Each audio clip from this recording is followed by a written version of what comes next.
Mga kalyabe, no, magandang tanghali. So, andito na nga ulit tayo sa Araneta. Dito sa may Barangay Imelda, Quezon City. So, ito na guys yung photon gray tour na pinasyalan natin dati. So, ito na nga dahil meron na tayong medyo mahaba-habang oras para i-check. So, ito na check na natin na maayos. Ito yung pinuntahan natin dati na palyado. So, upon checking nga, tapos binuksan natin yung valve cover. Chinek natin yung mga cam lobes. So, then we found out na yun nga, wala nga sa timing yung makina, no?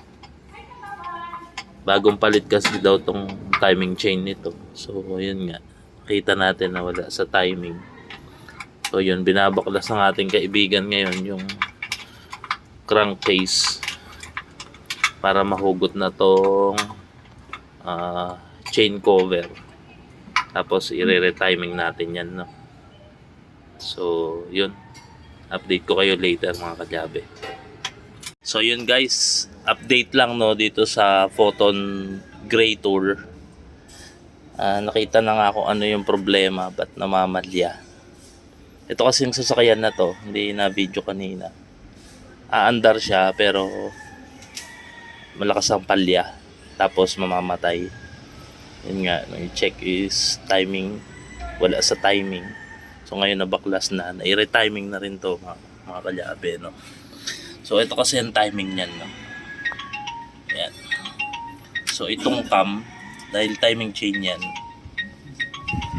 intake, exhaust, yung chain yan, di naman kayo maliligaw. Kasi, meron niyang timing marks din. Yung triangle na yan, yung arrow, yan yung itututok ninyo sa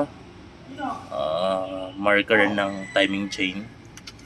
Tapos, yung dalawang tuldok na yan, kabilaan, meron niyang timing mark dito. Yan. Diyan yan itatapat. Tapos dito sa crankshaft, meron niyang timing mark. Yan.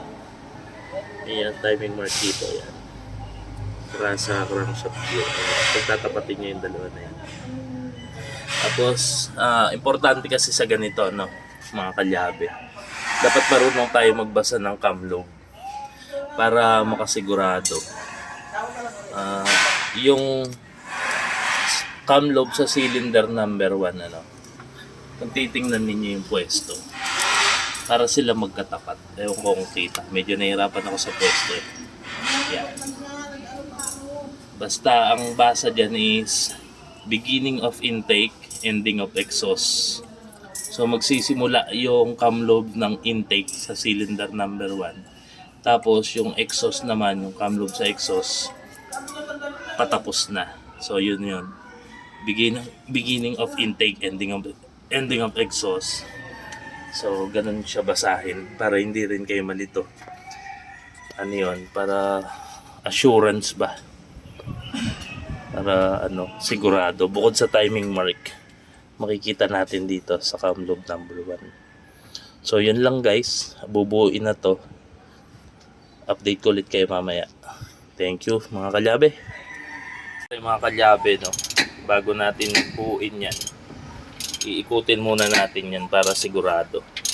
Ang reason kung bakit iniikot natin ang sigon yan, para malaman natin kung may tutukod. Yan. Doon sigurado naman tayo sa timing yan, pero syempre standard, para wala tayong kaba.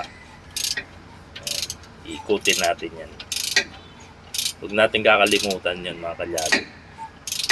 Para rin sa ating mga mekaniko yun, for safety ba. Yun. Okay mga kalyabe.